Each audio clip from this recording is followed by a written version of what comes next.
शतायु हुए और हमारी बहुत शुभकामनाएं हैं। वेजिटेरियन रहे मैंने सुना हाँ फैमिली बिल्कुल से। बिल्कुल। मेडिटेशन है, अभी भी मैं करता हूँ, रेगुलर करता हूँ। आर्मी में तो इधर उधर होना ही पड़ता, सर्विस है। बच्चे छोटे थे, दोनों बच्चों को मैंने पाला और फिर उसके बाद पढ़ाई वढ़ाई उनकी देखी। It's been a great journey. He's more of a friend to me. I have been always inspired and probably जो discipline है वो हमने उन्हीं से सीखा because घर में हर चीज़ was discipline and father तो ठीक था, mother भी बहुत discipline। मुझे और मेरे ब्रदर को उन्होंने इतना इनकरेजमेंट दिया है, चाहे वो पढ़ाई के लिए हो, ख़ास करके स्पोर्ट्स के लिए हो, एंड उन्होंने हमारी पर्सनालिटीज़ को अपने आप में एक बिल्ड होने दिया है, कभी रिस्ट्रिक्शंस नहीं किए। एंड मैं डिस्पाइट द फैक्ट कि मैं बेटी थी, उन्होंने ऑलवेज़ मुझे इनकरेज किया और कभी मेरे ब्रदर के साथ डिफ्रेंशिएट नहीं किया। वो शुरू में थोड़ा अजीब सा लगता है, लेकिन उसके बाद जो आदत पड़ती है उससे अपने हेल्थ पे, सोच पे और the way we look at others, जो नज़रिया होता है उस पर बहुत फ़र्क पड़ता है, असर भी पड़ता है। तो I think it's for the good, बहुत अच्छा। Fortunately when you have someone who seen so much of life और आपके घर में ही है, तो वो आप उसको अपनी खुद की लाइफ में आप इनकलकेट करने की कोशिश करते हो, बिकॉज उनकी जो वैल्यूज़ और उनके जो जिस वे में उन्होंने अपनी लाइफ को कंडक्ट किया है, आज के ज़माने में it is very difficult to come across and learn from such people who gone through everything. So 100 साल मतलब 1927 टू 1926 टू 2026, सो आज़ादी से लेके सारी वॉर्स से लेके, and there's so much to learn that it's very difficult to say it in a very small interview, but every day we learn something from him, that's for sure. Since 2021 जब मैं अपने masters के बाद यहाँ shift हुई तो मैंने realise किया कि हम भी उतने अच्छे से एक डिसिप्लिन के साथ नहीं चल पाते हैं। गर्मी हो, सर्दी हो, बारिश हो रही है, बहुत ज़्यादा ठंडी है, ही विल मेक श्योर कि मैं आज सुबह मेरा इतना टाइम मेरा एक्सरसाइज का है। He is very particular about his diet and इस पूरी फैमिली को एक साथ लेके चलने का जो वो काम कर रहे हैं आज तक, दैट इज़ कमेंडेबल। तो मैं जितना उनको देखती हूँ, मेरी जो डॉटर है वो अपनी चौथी पीढ़ी अब देख रहे हैं, सो वो उन्हें उससे इतना प्यार है। वो 100 साल के, लेकिन उन कोशिश करते हैं कि उसके साथ किसी तरीके से खेलें, मतलब अपना कंट्रीब्यूशन इस घर के हर मेंबर की लाइफ में कुछ ना कुछ ज़रूर सबको सिखाता है।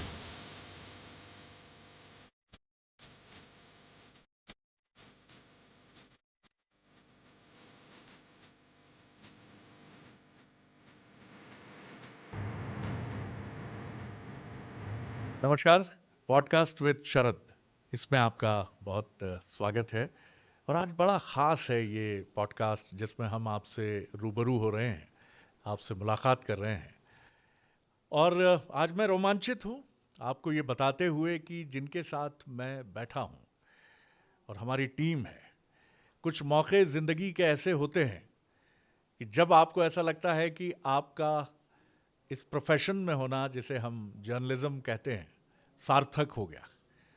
क्योंकि आज मैं भारतीय सेना, जिसका एक अप्रतिम ज़बरदस्त रिकॉर्ड है, एक से एक ऑफिसर्स, एक से एक जवान, लड़ाई में ऐसे हम कि दुनिया की जो फ्रंट लाइनर्स हैं, वीरता में सेनाएं, उनमें हमारी गिनती होती है।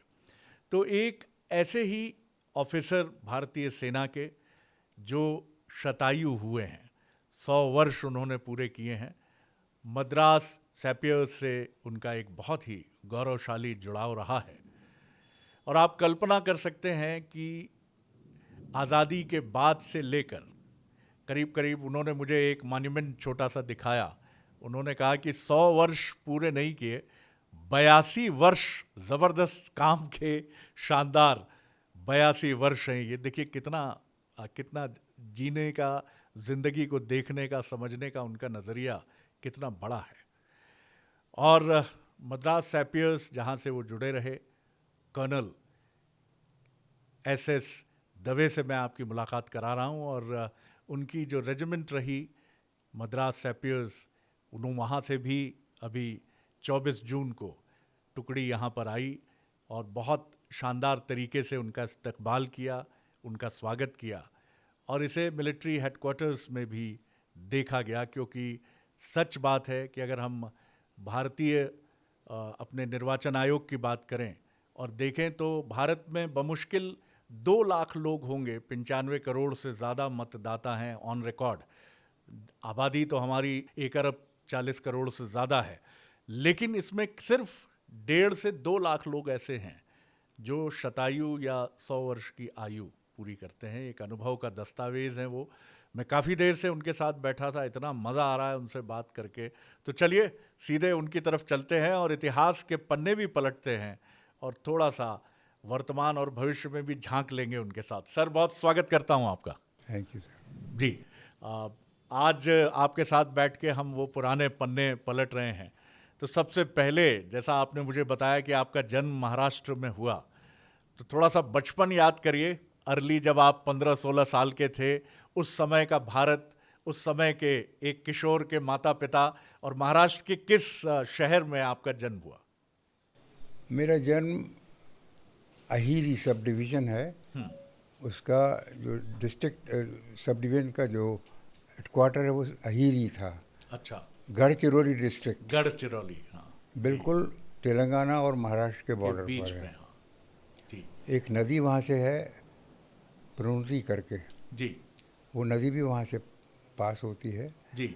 और उस एरिया में जहाँ मेरे पिताजी से काम कर रहे थे, उस एरिया में जो बच्चा था कोटा वार्ड्स में, जिसके लिए मेरे पिताजी वहाँ थे, वो उड़ती चिड़िया को मार सकता था। आपके गुलेल पिताजी से। किस में थे? मेरे पिताजी मध्य प्रदेश CPN बरार सर्विस हुआ करती थी, उसमें वो एक्सट्रैक्शन कमिश्नर हुआ करते थे। वाह जी। ये वहाँ से हम लोग वर्धा तरफ गए। जी, वर्धा में अहीरी है, वर्धा में मैं समझता हूँ बहुत सारी आरवी आरवी आरवी या, आरवी जी, है। क्या बात है, आपकी आरवी मेमोरी कमाल आरवी है। आरवी जगह है, जी वहाँ पर थे। वहाँ से फिर हम लोग भंडारा गए, भंडारा से खंडवा, जबलपुर, जहाँ मैंने मॉडल हाई स्कूल से अपनी मेट्रिकुलेशन एग्जामिनेशन पास की। खंडवा, जी, जबलपुर। जबलपुर, जी जी। तो ये कब की बात है सर? अर्ली ये 40s 50s, की 40? 41 42 के करीब की बात है। अच्छा, वहाँ से मेट्रिकुलेशन मैंने किया था। जी। और हमारी स्कूल जो थी, क्रिकेट टीम हम खेला करते थे, और हमारी स्कूल की टीम वहाँ की सब कॉलेज टीमों को हराती थी। जी हम लोग हाँ, JEAA कप जीते थे, दत्तात्रेय कप जीते थे, और सबसे बढ़िया टीम हमारी उस वक़्त स्टेट में थी। उस वक्त का जबलपुर कैसा था? सेठ गोविंद दास, हाँ। हरिशंकर परसाई, बड़ा लिटरेरी माना जाता था जबलपुर, बहुत पढ़े लिखे लोगों का शहर, नाटकों का शहर। प्रेमनाथ जो जी हाँ। राज कपूर के रिलेटिव भी रहे। जी हाँ। जी जबलपुर में हमारे चाचा थे, जी उनके पास में रहता था। जी। हम लोग कोई 10 लोग थे 10 लोग, जी। हाँ। हाँ, घर में, मतलब बच्चे काकाओं के, क्योंकि मेरे अंकल बैंक में थे, नॉर्थ वेस्ट फ्रंटियर वगैरह में काम करते थे। हमारे एक डॉक्टर साहब थे, उनके बेटे थे, और हमारे अंकल के बेटे थे। तो करीब हम लोग 10-11 लोग रहते थे। जी। तो हम लोग में क्रिकेट खेलने का बड़ा शौक था, और रोज़ हम लोग रोज़ खूब प्रैक्टिस किया करते थे। एक्चुअली हमारी स्कूल से CT सरवटे हुआ करते थे ना, हाँ हाँ हाँ, वो भी वहाँ से पढ़े जी। हुए हैं। अच्छा, और हमारे स्कूल में उस साल हमें याद है 13 फर्स्ट डिवीजन रखे थे, जो कमाल। रिकॉर्ड हुआ करता था। जी जी। वहाँ से फिर हम बनारस गए। बनारस हिंदू यूनिवर्सिटी में तब आज़ादी मिली थी? हमें नहीं मिल पाई थी तब? नहीं थी सर, नहीं थी, हाँ जी। हम तो उस वक़्त भी थे जब हमको हमारा एक क्या बोलते हैं, स्वतंत्रता आंदोलन चल रहा हाँ था, हाँ, आज़ादी की लड़ाई। और जी जयप्रकाश नारायण जी जी। आया करते थे वहाँ पर। हम्म। और एक हमारे मेडिकल के मिनिस्टर साहब थे, वो अच्छा। जोकर थे बिल्कुल, जी। मैं नाम भूल रहा हूँ उनका। अच्छा अच्छा अच्छा। उस यूनिवर्सिटी ने बड़े अच्छे अच्छे लोग लोग भी निकाले। हैं। हमारे वाइस चांसलर राधाकृष्णन साहब थे, हाँ हाँ। वाह। और उस वक़्त मदन मोहन मालवीय जी भी जिंदा थे। हम्म। 40s की 42 की बात जी। है। तो आप जो युवा थे, यूथ जो उस वक्त का था, वो देश के बारे में क्या बातें करता था? Banaras was full of full of life, full of. Full of life, full of हाँ लव फॉर द कंट्री। हाँ। बहुत सारे लोग हमारे फ्रीडम स्ट्रगल से हाँ हाँ, तो जुड़े रहे। जी। हमको तो साहब 42 में भगा दिया गया था यूनिवर्सिटी से। अच्छा जी। हाँ, हाँ हमें याद है एक सुब्रन पुलिस हाँ। अंग्रेज था, हम्म कलेक्टर कमिश्नर अंग्रेज था, हम्म उसके साथ फौज थी, हम्म। और हमको निकाल दिया गया था यूनिवर्सिटी से। जी हमारे पास पैसे भी नहीं थे साहब जी। वापस जाने के लिए। हाँ। तो हम इलाहाबाद से बनारस हम्म विदाउट टिकट ट्रेवल किए। हम्म हम्म। बनारस से इलाहाबाद बिना इलाहाबाद टिकट आए थे। आप? जी। इलाहाबाद में पैसे निकालने पड़े हाँ क्योंकि वहाँ इतना इफेक्ट नहीं था हाँ। हम्म। लोगों का। जी। और जबलपुर में आने के बाद हमको 3 महीने तक यूनिवर्सिटी नहीं खुली थी। अच्छा अच्छा। फिर हम लोग को बुलाया गया, हम्म और आप सोच सकते हैं कि जब 8-9 महीने में से 3 महीने नहीं पढ़ाई तो पढ़ाई क्या हुई होगी। पढ़ाई क्या हुई होगी? तो हम लोग we were not very good in our जी। स्टडीज़। स्टडीज। हाँ। फिर जी। भी मैंने वहाँ से इंडस्ट्रियल केमिस्ट्री की बीएससी बीएचयू से। बीएचयू से। जी। वहाँ मैं यूनिवर्सिटी के लिए क्रिकेट खेली थी मैंने, हम्म हॉकी भी खेलता था, फुटबॉल भी खेलता था, हम्म। मगर हाथों में तकलीफ होने से वॉलीबॉल नहीं खेल पाया। अच्छा। टेनिस भी खेल लेता था। वाह। खेलने में तो जवाब नहीं बड़ी आपका। जल्दी सीख लेते थे, पढ़ाई वढ़ाई में ज़रा गड़बड़ था। जी। तो इसके बाद फिर आगे बढ़े, जब फिर वो समय भी आपने देखा 47 में जब हम आज़ाद हुए, तब आपकी उम्र कितनी थी? 47 से उसमें से यार 26 निकाल लो। हाँ 26 निकाल लें 1947 से। जी जी। करीब। मेरा भी मैथ्स बड़ा गड़बड़ है। इस जी। वक्त गड़बड़ हो रही है दिमाग में, आपने सवाल बहुत सारे पूछ रखे। नहीं नहीं नहीं, बिल्कुल कोई उसकी दिक्कत नहीं है। I was I think about ji. 20 to 23 years हाँ, old. इसके आसपास आपकी उम्र जी। रही होगी। तो वो जो आपको याद है, वो फ्रीडम एट मिडनाइट जिसकी बड़ी चर्चा होती है, उस वक्त मैं नागपुर में था। नागपुर में था। हाँ, जी। नागपुर में हम्म वायसराय आया था, हम्म माउंट बेटन। हम्म बड़ा हम्म। वहाँ पर जुलूस वुलूस निकले थे। जी। हम लोग को तो पता ही नहीं था कि हाँ। इंडिपेंडेंस क्या कहलाती है। हम्म। हम लोग तो दबे हुए रहते थे जी। हमेशा। हम्म फिर भी Nagpur was a decent place, hmm. Very decent place. जी। महाराष्ट्रन कल्चर है बहुत वहाँ हम्म पर, हम्म। और हिंदी अमेजिंगली हिंदी बड़े लोग बोलते हैं वहाँ। हाँ जी। ऐसा मालूम नहीं पड़ेगा आपको कि आप कि हाँ, मराठी है या महाराष्ट्र में यहाँ। है। ठीक। बहुत अच्छे लोग हैं। जी जी जी जी। वो बड़ा कल्चर्ड भी रहा उस दौर में। हाँ जी। फिर आर्मी की तरफ बढ़ने का ख्याल कैसे हाँ आया? किसी ने या इंक्लाइन किया हाँ हाँ, आपको कि जाना है? मेरे भाई साहब थे, हम्म। आपको बताया था मैंने, यहाँ जी जॉइंट हाँ। जी जॉइंट डायरेक्टर हेल्थ सर्विसेज जी से जी। डॉक्टर PS दवे, जी। वो फौज में थे। हम्म उस ज़माने में हमारे मध्य प्रदेश में कोई मेडिकल कॉलेज नहीं थी, हम्म। सिर्फ लाइसेंसियड डॉक्टर्स आते थे। ओ हो। तो उनको ये मालूम पड़ा कि भाई अगर मैं आर्मी सर्विस ज्वाइन करूँगा तो मेरे को मेडिकल कॉलेज में एडमिशन पक्का हो जाएगा। अच्छा। जी तो उस हिसाब से वो गए थे। जी। जब वो वहाँ से आए हम्म तो हमने देखा, मैंने कहा भाई तो मज़ेदार ज़िंदगी है, हम्म। और खेलने कूदने को खूब मिलता है। मौका मिलता है। जी। तो उन्होंने कहा तू अप्लाई कर दे। ग्रेजुएट्स कमीशन के लिए। तो हम किस्मत से अब सेलेक्ट हो गए और सबसे पहली पोस्टिंग हमारी कश्मीर में हुई सर। पठानकोट में थे, पठानकोट से हम आगे गए राजौरी, मेंढर, पुंछ, फिर जोजिला तरफ निकल गए। जोजिला से द्रास तक हम जाते थे। द्रास। हाँ, बड़े डिफिकल्ट अभी भी नाउडेज साहब उस वक़्त तो जोजिला को रास्ता जो था गाड़ी नहीं खींच पाती थी। अच्छा जी। ऐसा स्टीप स्लोप था। हाँ जी। तो उसको खींच कर ले जाते थे गाड़ी को। हाँ। हाँ। और उसके बाद वहाँ हम जिस जगह थे उस जगह पर यूनिट रहता था और प्लेन एरिया में हम लोग ऑपरेट करते थे। द्रास आपने सुना होगा। सुना जी। काफ़ी ठंड है सर। बहुत ठंड, माइनस में ही टेम्परेचर। 4 कंबल हम यूज़ करते थे। 4 कंबल जी। और सब बुखारी रहती थी, उसमें आराम से रहते थे हम लोग।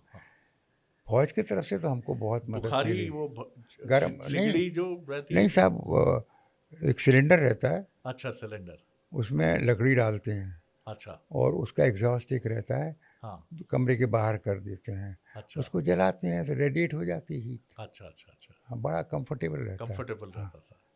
उस समय सेना का किस तरह का भाव था? हमारे पास रिसोर्सेज बहुत कम थे। चीन के साथ जो 62 का युद्ध था उसमें हमारे हौसले बहुत मजबूत थे, लेकिन स्ट्रैटेजिक पोजीशन और resources we were not prepared for it जी। अगर मैं कहूँ तो हम लोग बिल्कुल ही तैयार नहीं थे। Very true sir. I don't want to use the word बेवकूफ़ी। बिल्कुल वो हुई थी। उनको पता ही नहीं था कि चाइनीज़ आर्मी कितनी बड़ी और कैसी है। माओ से तुमने कहा था सिर्फ उनको टेस्ट दिला दो कि मालूम पड़े कि हमारी चाइनीज़ आर्मी कैसी है। ये उसने बोला था। ये बोला। हाँ, it's just to tell them, let them have the taste of it. 62 में तो बड़ी बुरी हालत हुई थी। फिर भी हमारे लोग बलौंग में बहुत बोल्डली रेजिस्ट किए। आपको जाना तो था, हमको वापस आ गए थे। और बाकी एरियाज़ में इतना वो नहीं था। अनफॉर्चुनेटली हमारी इंटेलिजेंस ठीक नहीं थी। जी जी जी। हम किसी भी तरह से प्रिपेयर नहीं थे। नहीं साहब, हमारे पास जो मैस में बेरा था, मैस में खाना खिलाता था, कुछ लोग जो पकड़े गए थे बाद में जी, चाइनीज़ ने पकड़ा था, उसमें देखा कि वो तो नायक था उनका। हो मैस का सर्वेंट जी, चाइनीज़ आर्मी का नायक था। वो खबरें भेजता था, बाद में मालूम पड़ा ये। उनके कितने डीप इनरोड्स थे जी। 65 में जब हम पाकिस्तान के साथ आमने सामने हुए, तब तक कितना सी चेंज देखा आपने? 62 के बाद तो बहुत चेंजेस हुए साहब।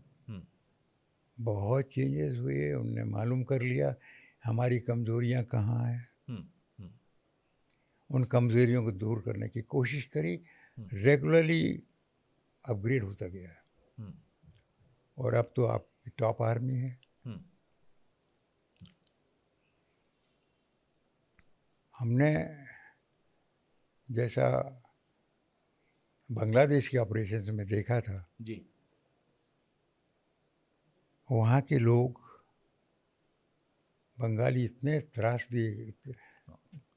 दिए गए थे। बिल्कुल सही बात है कि उनको बिल्कुल चाहते नहीं थे मुसलमानों को। साहब, मैंने जो सुना है, लड़कियां मेस में, जीसीओस मेस में सर्व करती थी खाना। वो खाना बनाती थी, सर्व करती थी और बहुत बुरी तरह से इनने लेडीज़ को ट्रीट किया जी। तो उस ट्रीटमेंट के इससे बहुत नाराज़ हो गए थे। और जब हमारे फौज के लोग वहाँ गए तो एक बुढ़िया ने, जब जीत गए तो बुढ़िया ने, हमारे लेफ्टिनेंट गुहा था, उसको छाती से लगा दिया कि हमारे लिए राम की सेना आ गई है। ये बिल्कुल सही है। बिल्कुल सही। मिस्टर गुहा बांग्ला भाषी थे। हाँ, वो बंगाली थे, हाँ। इसलिए वो बांग्लादेश में अंदर चले जाते थे। जी, जी, जी। उनको इसीलिए लिया था हाँ। कि वो बात करके इन्फॉर्मेशन लें। हम्म, वो अंदर जाया जाया करते थे। जी, जी। सच पूछे तो लड़ाई 3 बार हुई है हमारी, हम्म, 1 बार नहीं 3 बार हुई। जी। एक बार अंदर गए वापस आ गए, हम्म, दूसरी बार अंदर गए वापस आ गए, तीसरे में मारा। हम्म, तीसरे में मारा। मारा, अच्छी तरह से मारा। हाँ। बड़ी अच्छी प्रिपरेशन थी साहब, हम्म, बहुत गजब की प्रिपरेशन थी। हम्म, पहली लड़ाई के वक्त तो हमारे पास इक्विपमेंट नहीं थी, जी, कमी थी, बहुत जी, कमी थी। जी, जी। सोचा नहीं था हम लोगों को कि हम हमारा इंटेलिजेंस भी 71 में बड़ा मजबूत था। रॉ ने बड़ा अच्छा रोल प्ले किया था। बहुत अच्छा। जी। तो उस समय के रॉ चीफ थे, वो खुद कहते हैं बांग्लादेश में पान वाला बन के गए थे वो। मुझे उसका पक्का नहीं मालूम जी। साहब, बस ज़रूर मानेक शाह होगा। को कैसे याद करते हैं आप? उनके बारे में हमने बहुत सुना कि वो तो एक्सीलेंट थे साहब, बहुत एक्सीलेंट। एक्सीलेंट। जी। उनकी फिल्म देख लीजिए ना, फिल्म देखी सर, मैंने उसी भी से देखी मालूम फिल्म। पाया। बहुत ह्यूमन था साहब, बहुत ह्यूमन था। आहा, वाह। मरने के वक्त हम्म, उनकी जितनी जायदाद थी, जो कुछ था, उन्हें फौज को पूरी बांट दी। पूरा दे दिया। हाँ, कौन करेगा ऐसा? कौन करेगा? जी, बिल्कुल ठीक बात है। ऐसा आदमी मिलेगा नहीं कभी साहब। आपकी मुलाकात हुई उनसे, मानेक शाह नहीं से? नहीं, मानिक हाँ, शाह से मिली नहीं है। जी। वह मालूम था उनके बारे में। उनके बारे में मालूम था। हम फोर्ट विलियम में थे, वो फोर्ट विलियम में आया करते थे, हम्म, तो हवाई जहाज से जाएगा, अपने हेलीकॉप्टर से मूवमेंट करा करते थे वो। हम्म, कलकत्ते में मूवमेंट बिल्कुल नहीं करते थे रास्ते से, हम्म, हेलीकॉप्टर से बाहर जाते थे। खतरा बहुत था ना, हम्म, हम्म, स्ट्रीट्स पर आप नहीं जा सकते थे उस हम्म, वक्त। हम्म। आपने मैंने इनके बारे में भी बहुत सुना है, फील्ड मार्शल करियप्पा। बहुत पहले से, शुरू शुरू में, बिल्कुल शुरू में बिल्कुल थे। शुरू में। जी, वो तो पक्का अंग्रेज आदमी था साहब, जी। हमेशा सूट पहनते थे, मैंने बिल्कुल सुना है अंग्रेज हमेशा। जी, आदमी थे, जी। बिल्कुल। वैसे दिल्ली कॉलेज में पढ़े हैं वो। अच्छा सर। हाँ, जहाँ जी, तक मुझे पता है, जी। करियप्पा साहब दिल्ली कॉलेज में दिल्ली थे। कॉलेज हाँ, में पढ़े। वहाँ से पढ़े। जी, जी, जी। फिर आप आगे बढ़ते रहे और इसी दौरान एक बड़ा दिलचस्प इंसिडेंट जो आपके माध्यम से ही पता चला, मैं ज़रूर चाहूँगा कि हमारे व्यूअर्स तक भी वो बात पहुँचे कि मेडिटेशन से तो आपका संबंध हुआ, वो किस्सा मैं सुनूंगा, लेकिन बसरा में जो बड़ी एक दिलचस्प घटना आपके साथ घटी। बसार की। बसार।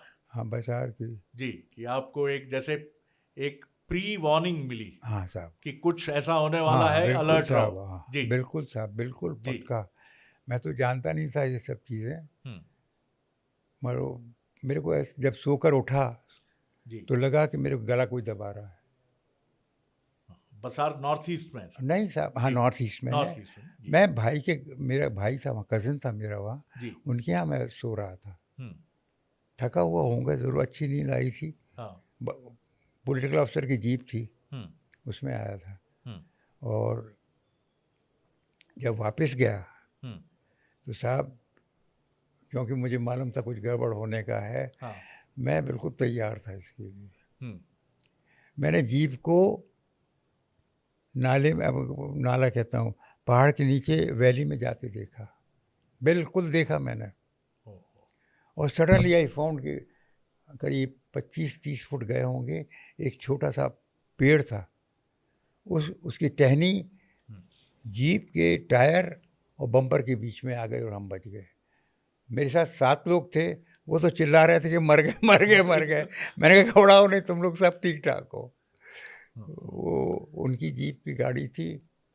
अब जीप को रिकवरी कैसे करेंगे साहब, आपके पास कुछ नहीं है। कुछ भी नहीं है यहाँ। जी। तो उनको पता था कि मेरा भाई वहाँ पर एपीओ है, हम्म, खबर मिल गई कि साहब का भाई है यहाँ आया हुआ, हम्म, उसकी गाड़ी खराब हो गई है। हम्म, तो 25-30 आदमी आए हम्म, गांव के। हम्म, रस्से थे नहीं हमारे पास। हम्म। मैं साहब, वहाँ पर एक बेल होती है, अच्छा, वो बिल्कुल रस्से की तरह मजबूत। बेल होती है, अच्छी मोटी रहती है, हाँ। उसको उनने काटी, हम्म, उसको बांधा और खींच ली।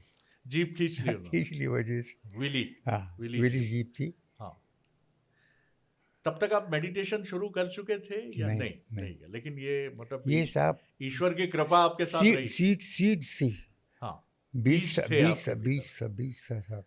शाहजहांपुर में जब आप रामकृष्ण मिशन के संपर्क में आए, रामचंद्र मिशन, हाँ सहज योग की जो बात करें, सहज मार्ग, यस यस, तो वहाँ एक बड़े विलक्षण साधक के भी आप संपर्क में आए, और जिन्होंने एनर्जी क्या होती है, ऊर्जा क्या है और इसका क्या महत्व है, उससे भी आपका अनुभव हुआ।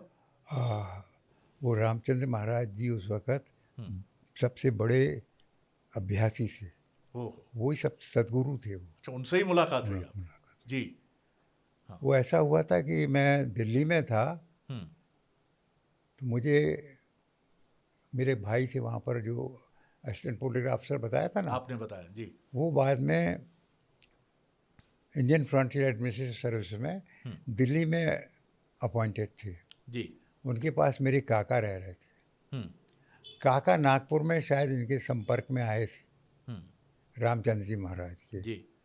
तो उन्हें ये बोला, बेटा वहाँ जरूर जाना, मुझसे मिल लेना। वो याद तो था मेरे को, वहाँ पहुँच गया, मगर वो क्रिश्चियंस की मिशन थी, अपनी बियर लाते थे हम रोज, रोज मिलती थी, बियर पी के सो जाते थे जी। फिर वहाँ पर क्रिश्चियंस जो थे वो नील गाय, सुना ना, नील गाय, गाय जैसी होती है, नील गाय, उसको काट के खाते जी। तो मेरा मन नहीं लगा था। उन्होंने मुझसे पूछा, तुम यहाँ क्यों आए?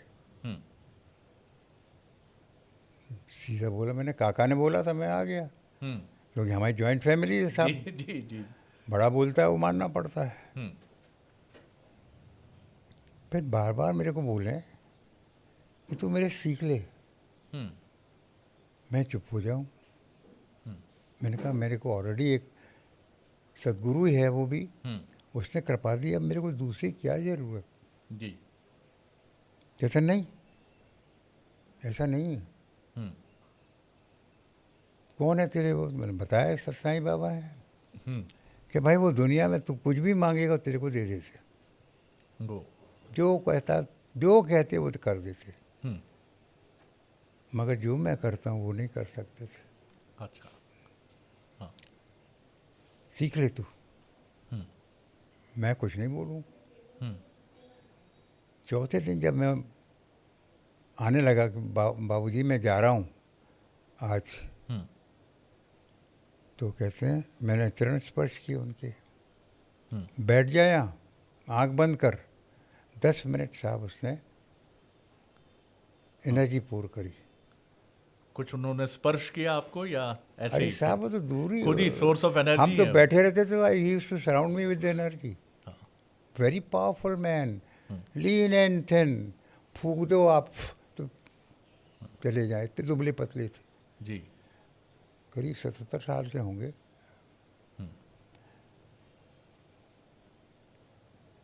वो एक झब्बा बोलते हैं, क्या बोलते हैं यूपी में, वो पहने थे जी, धोती पहने थे। अच्छा जी। हुक्का अपने पीते रहते थे, हुक्का पीते थे। और कहते जो मैं दे सकता हूँ तेरे कोई नहीं देगा, ले ले। मैं नहीं मांगा साहब, कुछ नहीं मांगा, चुप रहा। जब आखिरी दिन आने लगा, बैठ, आँख बंद कर। 10 मिनट उसने पोर किया साहब। उस दिन ऐसा आनंद आया, ऐसा आनंद आया, ज़िंदगी में वैसा आनंद नहीं मिला मेरे को कभी। और सच में 4 साल मैं घर के अंदर literally I never went out of the house. In 4 years I got everything which a man can get. 4 years.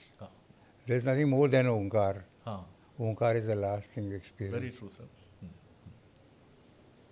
फिर हमारी बेटी बोलती है आपको काम वाम नहीं करना। मैंने कहा बेटा मैं कहाँ करूँ, कहाँ जाऊँ?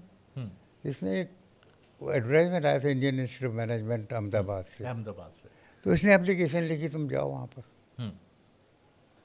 हम गए साहब, जॉब मिल गई। अच्छा जी। हमने तनख्वाह के बारे में बात नहीं करी साहब, बिल्कुल बात नहीं कुछ। उस वक्त हमारे वहाँ डायरेक्टर थे IG Patel, ultimately was director of London school of economics. तो मेरे को तनख्वाह कम कर रहे थे, मेरी तबीयत ठीक नहीं, मेरे साहब मैं तो जाता हूँ, मेरी तबीयत ठीक नहीं है। और उन्होंने कहा बात क्या है? मैंने कुछ नहीं साहब, वहाँ एडम ऑफिसर था, बदमाश था। मैंने तनख्वाह बारे में बात नहीं की थी कि जस्ट मेरे 1500 रुपीज़। तो उन्होंने पता किया। मैंने कहा साहब मैं तो टिकट लिए है, मैं जा रहा हूँ, आपके पास विश करने आया था मैं। अच्छा तू जा, उसके बाद आ जाना। ही change my pay. He told that officer you will not interfere in his working, क्या बात you will work directly under the dean, है। Just ignore him. साहब ऐसा मेरे को लगा कि दुनिया में अगर स्ट्रेट रहोगे तो सब काम चलता है, ठीक होता जाता है। तकलीफ होती है, सच्चाई में तो। कितने साल किया आपने काम वहाँ? वहाँ मैंने करीब 1.5 साल किया। मैं बीमार पड़ गया साहब। जी वहाँ पर मेरे को, अभी जैसे आप देखा मेरे को, जी मेरे को प्रोस्टेट की बीमारी थी, मैं जानता नहीं था इसके बारे जी में। जी जी। तो वहाँ बीमार पड़ गया मैं। इसलिए आपने छोड़ा उसको? नहीं, ऐसा हुआ साहब कि वहाँ कोई था ही नहीं, मैं अकेला था घर देखभाल में। करने वाला कोई नहीं था। बड़ी अच्छी जगह रहने को मिलती थी, जो वहाँ प्रोफेसर्स के क्वार्टर थे, वो मेरे को क्वार्टर दिया हुआ था। खाना कौन बनाएगा, कौन देखेगा? तो मैंने कहा चलो। ये आर्मी से आपके रिटायरमेंट के कितने साल, 4-5 साल बाद वो की बात है? 4 साल साहब मैंने पूरा घर में आपने आनंद लिया, मेडिटेशन, बिल्कुल यहाँ पे रहे। ईश्वर से कनेक्ट और सीधा। इसने जो बोला वो इसने एप्लीकेशन लिखी, मैं दस्तखत करे साहब, जहाँ मेरे हाथ में था। जी बड़े अच्छे लोग थे वहाँ पर। जी। फिर लौट के कहाँ आना हुआ? नहीं साहब, आईआईएम के बारे में बता रहा हूँ मैं। हाँ जी वो इंस्टीट्यूट ऑफ मैनेजमेंट कहलाती है ना। बिल्कुल। अरे सर दे जी। Just did not know any management. Oh yes, हाँ दे वर सरप्राइज्ड हाँ। दैट जिससे गए हर 3-4 महीने में हड़ताल होती है, वो बिल्कुल बंद हो गई। I was straightforward dealing with the people, I had no trouble. मैंने कहा साहब आप लोग गलती है। गलती हाँ, कर। मैंने बोला ना, आप कहते हो आप लोग मैनेजमेंट कर रहे हो, but you don't manage people well. हाँ हाँ। वो बीमारी किससे मेरे को आना पड़ा। आना पड़ा। फिर कहाँ लौटे थे आप? मध्य प्रदेश? यहीं आ गया था। यहीं आ गए थे आप? ये कितने साल की होगी बेटा जब तूने टेलीफोन किया था इस नानी को? हैं? मेडिकल कॉलेज में थी। तो पता नहीं क्या हुआ। मैंने कहा मैं तो नहीं बोलता इस नानी को। नानी मेरे नीचे काम करता था, अच्छा। और नागालैंड में। नागालैंड में। मैं वो एसोन वर्क्स था, और वो मेरे नीचे काम करता था। तो उसको यहाँ पर वो जल्दी रिटायरमेंट लेके यहाँ आया था। उसको मैंने बहुत बढ़िया रिपोर्ट दी थी साहब, साले कभी मिली नहीं होगी वैसे ऐसी रिपोर्ट। अच्छा। हाँ, वेरी डेफिनेट। हाँ। वो उसको याद था। इसने उसको कांटेक्ट किया। Third day I think he came here, कि sir I am waiting for you to join. Indore में? इंदौर में। हाँ सर। और मैंने चौथराम हॉस्पिटल में ज्वाइन किया आपने? करीब 6-7 साल काम 6-7 साल आपने काम किया। फिर इसको ज़रूरत पड़ी मेरी। हाँ। छोटे छोटे बच्चे थे इसके। जी जी जी। अमेरिका में या तो वो पढ़ती या बच्चों को देखती। मुझे मालूम था क्या कंडीशंस हैं, तो मैं चला गया। जी। इसलिए मेरे को छोड़ना पड़ा। इसलिए आपको छोड़ना पड़ा। पुट्टपर्थी के जो साईं बाबा हैं, उनके संपर्क में भी आपके आने का बड़ा दिलचस्प किस्सा है कि कैसे उनसे आपका संपर्क हुआ। आप शिमला में थे और वो 2 बार शिमला आए। हाँ जी।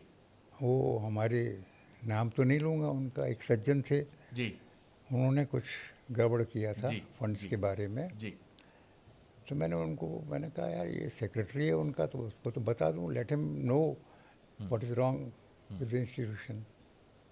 चिट्ठी लिख दी, मामूली चिट्ठी, 25-50 पैसे की होगी। वो आ गए। जी।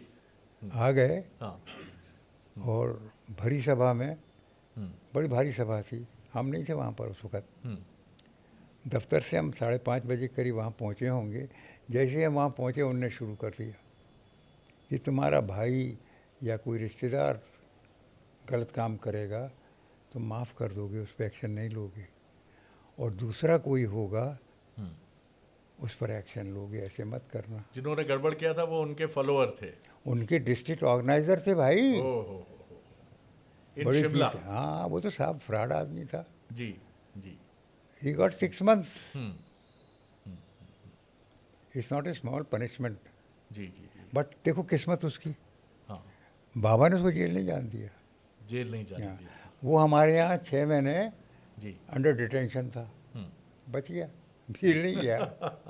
जेल नहीं गया और हमको भी कुछ नहीं हुआ जी जी। तो साहब। फिर उसके बाद आप वहाँ भी पुट्टपर्थी भी जाने लगे, फिर आप गए या कभी वहाँ? पुट्टपति गए हैं, गए। 4-5 बार गए।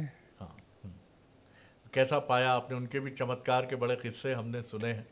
वो साहब बोलते तो बिल्कुल नहीं थे, इशारा ही करते रहते थे, मैंने उनके वीडियोस बातचीत देखे हैं। बातचीत बिल्कुल नहीं करते बिल्कुल नहीं थे। करते थे जी। मैं था और मेरे साथ संजय था, हम्म। हम दोनों बैठ गए। हम्म। वो 4 या 5 दिन तक शायद, नहीं बाहर 15 दिन थे शायद, 15 दिन थे। और एक बच्चा था स्कूल का, उड़िया। हम्म। तो मैंने उसकी हालत देखी, हम्म। मैंने कहा यार तू कितने दिन से यहाँ पर? कि साहब हफ्ता भर हो गया। तेरे खर्चा कैसे होता है? खाने के लिए पैसा नहीं उसके पास। मैंने पैसे दिए, खाना खिलाया 2 दिन।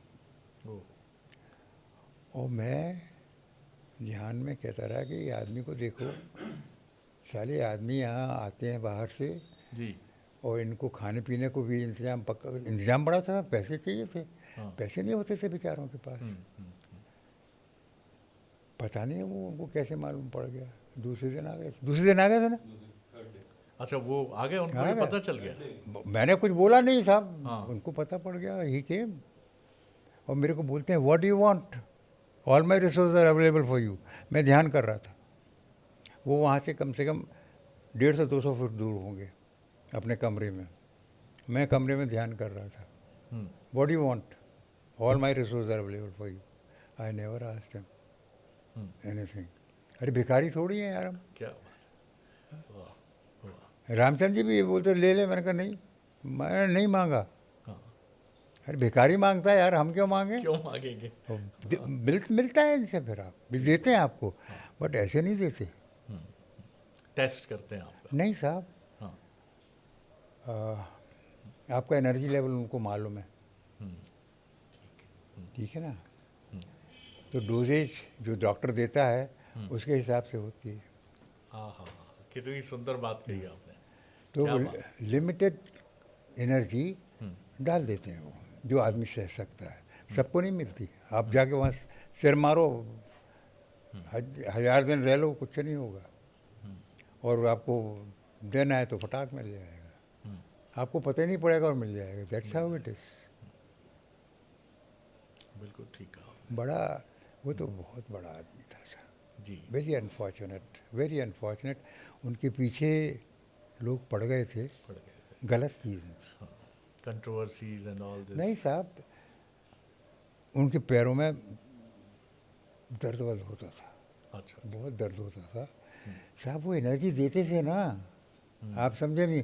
आप सोचते हो कि उनने आपको छीन दिया तो कुछ नहीं, वो उनने एनर्जी पास कर दी, उनका तो डिप्लीट हो गया, एनर्जी लेवल डिप्लीट हो गया। ठीक बात है। तो obviously he will be sick. That's why वो तो कहते थे मैं 90 साल जीऊँगा, 92 साल जीऊँगा।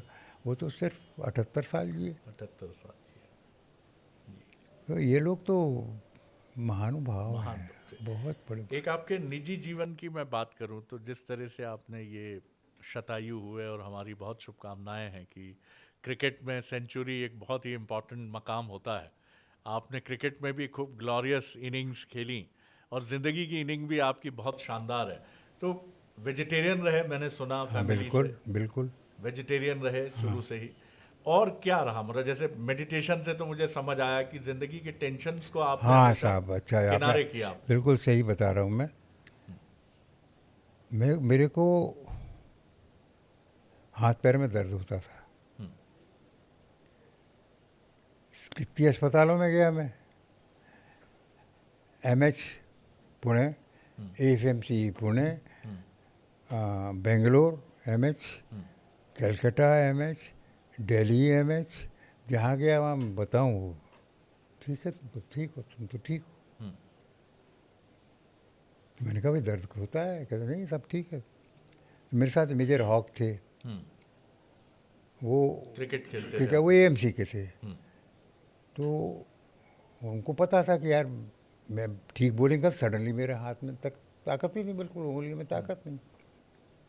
तो उधर चल मेरे साथ अभी, तो ऑर्थोपेडिक सर्जन के पास ले गए, उसने लिख दिया ऑस्टियोआर्थराइटिस। ओ, तो ये ऑस्टियोआर्थराइटिस साली 30-40 साल चली टिल आई मेट हाँ, वन डॉक्टर लडानिया इन इंदौर। इंदौर। हाँ, मेरी वाइफ का घुटना बदला था, जी। तो आए वो, मेरे को देखा उन्होंने, उनको देखने के बाद मेरे से पूछा तुम करते क्या हो? मैं कुछ नहीं, थोड़ी योगा वोगा कर लेता हूँ, एक्सरसाइज करता हूँ, अपनी मेडिटेशन करता हूँ। क्या करते हो? बता, स्ट्रेचिंग एक्सरसाइज बता दी मैंने उसको। जब ये इसका बताया मैंने, तो कहता है यार इसका तो हम कुछ नहीं कर सकते, ये रूमेटॉइड आर्थराइटिस है, आप चेक करा लो आरई फैक्टर कितना है। वो चेक कराया तो क्या, इज इट मोर देन कुछ था 4 और समथिंग, जी। She will know it better. तो इसका तो कुछ कर ही नहीं सकते, दवाई नहीं इसकी, इसकी दवाई सिर्फ थी मेडिटेशन एक्सरसाइज। तो भगवान ने ये क्रिएट किया था हमें so that I go and follow meditation and exercises which I do now. अभी भी मैं करता हूँ, जी। रेगुलर करता हूँ। जी। ऐसा नहीं कि छूटा है, नहीं, बिल्कुल नहीं छूटा। मेडिटेशन जरूर छूट गया, क्योंकि अब समझ गया हूँ क्या है क्या नहीं है। जी जी जी जी। वो अगर मन करा तो फट बैठ जाओ, सब हो जाता है। Physical fitness is a real problem. जी जी। तो आप जो यंगर जनरेशन है उससे क्या कहेंगे? मेडिटेशन एक बड़ी ज़बरदस्त एक चीज़ है, लेकिन अब ये है कि आपकी एलिजिबिलिटी भी उसके लिए होनी चाहिए, आपका और आप प्योर होना चाहिए, सब कुछ साहब बिल्कुल जरूरी कैरेक्टर है। आपका स्ट्रांग होना चाहिए। अच्छा, मेरे को सबसे ज़्यादा हेल्प कहाँ से मिली? डॉक्टर शिवानंद। शिवानंद उन्होंने वहाँ पर एक इंस्टीट्यूशन खोल रखी थी बिहार में। उनकी एक्चुअली योग की यूनिवर्सिटी है भागलपुर में। तो उनका स्वामी आया था शायद जबलपुर में, वहाँ सीखा मैंने एक्सरसाइजेस। उसके बाद यहाँ सीखा और बिल्कुल रिजिडली जो बताया गया था प्रोसीजर, बिल्कुल रिजिडली फॉलो किया, बिल्कुल rigidly. It work in 4-5 years time, everything was alright. अभी भी दर्द होता है, अभी भी जैसे बैठा हूँ वहाँ दर्द तो है, but I can bear it. तो देखिए, ये भी एक मिरेकल ही है कि ईश्वर ने आपको कुछ तकलीफ दी तो उसका मेडिसिन भी नेचुरली उन्होंने पहले ही दे दिया। वो सब करता है साहब, क्या नहीं है आपके पास? आपके पास उसकी शक्ति पूरी है भाई, पूरी है, आप अधूरे नहीं है, पूरी है, आप लेना पूरी नहीं शक्ति जानते। है। जी। You don't know how to tap it. जी। इसमें तो शक नहीं है। आखिरी सवाल कर रहा हूँ आपसे।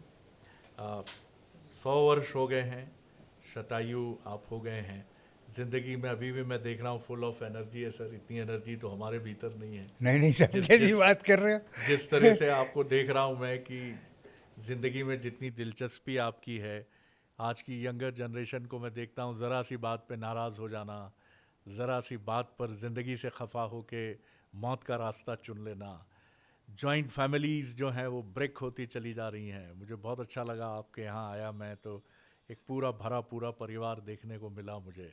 ये सारी चीज़ें जो भारतीय परंपरा में रही हैं और हमेशा से बेमिसाल और ज़बरदस्त रही हैं, क्या कहेंगे आप 2026 में? आप भारत से, भारत के लोगों से आप क्या कहेंगे, क्योंकि आप एक इमिनेंट क्लब में हैं? नहीं साहब, मैं कुछ बड़े बड़े लोग हैं साहब, उनसे पूछिए, मेरे से क्या पूछिए, मैं तो अभी सीख रहा हूँ। I am still learning. यही आपने बहुत बड़ा मैसेज दिया कि हम सब सीख रहे हैं। हाँ बिल्कुल, every day I am learning. जी जी। Every day I am learning. And the most important thing is develop in your self is रिश्ता, who is watching you all the time. He'll correct you, he'll correct you. You will never commit any mistake. वाह वाह। ईश्वर से connect होना। अपने से connect हो जाओ, तुम खुद ईश्वर हो यार, कैसी बात कर रहे हो? ये जवाब मिल गया साहब, ये जवाब मिल गया। आपके वाह, पास वाह, पूरी वाह। ताकत है। तू खुद में डूब जा, पाजा सुरागे जिंदगी, ये किसी शायर ने कहा है। और आपने देखिए कितनी कमाल की बात की कि तू खुद को तो समझ ले, बंदे तो उसको समझ जाएगा। बड़ी चीज़ है साहब, बड़ी चीज। सब चीज़। भाग्य सबसे इम्पोर्टेंट है, जी जी। भाग्य बहुत इम्पोर्टेंट है। राइट टाइम पे राइट चीज़ आपको मिलेगी, आप विश्वास रखो। जी जी। बहुत बहुत कृपा मिलती है आपको कृपा। डेली। डेली। रात को आप सो जाते हो, कौन देखता है आपको? सही बात है। है? सुबह उठोगे कि नहीं पता नहीं जी, लेकिन कोई देख रहा है आपको। बिल्कुल हाँ, जो आपको मुस्तैद खड़ा करता है सुबह फिर जिंदगी बिल्कुल के साहब, लिए। बिल्कुल। जी। मैं तो अभी भी साहब, मैं 11 बजे एक्सरसाइज शुरू करता हूँ आजकल। आई नोटिस कि I am very sick in the morning. ओ। दर्द होता है साहब, बहुत बहुत दर्द होता है। वो 11 बजे से करो, ठीक हो जाता है। सब ठीक हो जाता है। I am with you, you can't make out that I have got this trouble, except that when nothing nothing sir, nothing. कुछ नहीं, आपको आपका चेहरा जिस तरह चमक रहा है, कमाल है। रामचंद्र मिशन, बिहार योग सेंटर, जी। भागलपुर। भागल। These are the two very good institutions. ठीक One है। for keeping physical this thing, uh, physical fitness, and other mental fitness. Mental fitness is very important. जी जी। बहुत धन्यवाद करूंगा सर, आपने समय दिया। नहीं साहब, मैं और तो आप बैठे। आपको बोर करता रहा मैं। नहीं, not at all, not at all, not at all. मेरे ख्याल से ये हम सब के लिए एक बहुत ही जिसे कहा जाए कि एक ऐसी किताब हमने पढ़ी है आज, जिस किताब के पन्ने जून के आखिरी महीने में 1926 के आसपास खुलते हैं और अभी तक ज़िंदगी को, सोसाइटी को इनरिच करते हुए चले जाते हैं। कितनी खूबसूरत बातें कर्नल एस दवे हमसे कहते हैं कि पहले खुद को समझो तो ईश्वर को समझ जाओगे। बहुत खूबसूरत बात है ये, कि आपकी अच्छाई ही आपको जीवन में और बेहतर बनाती है। पॉडकास्ट में अगली बार एक और पर्सनैलिटी के साथ मिलेंगे। नमस्कार।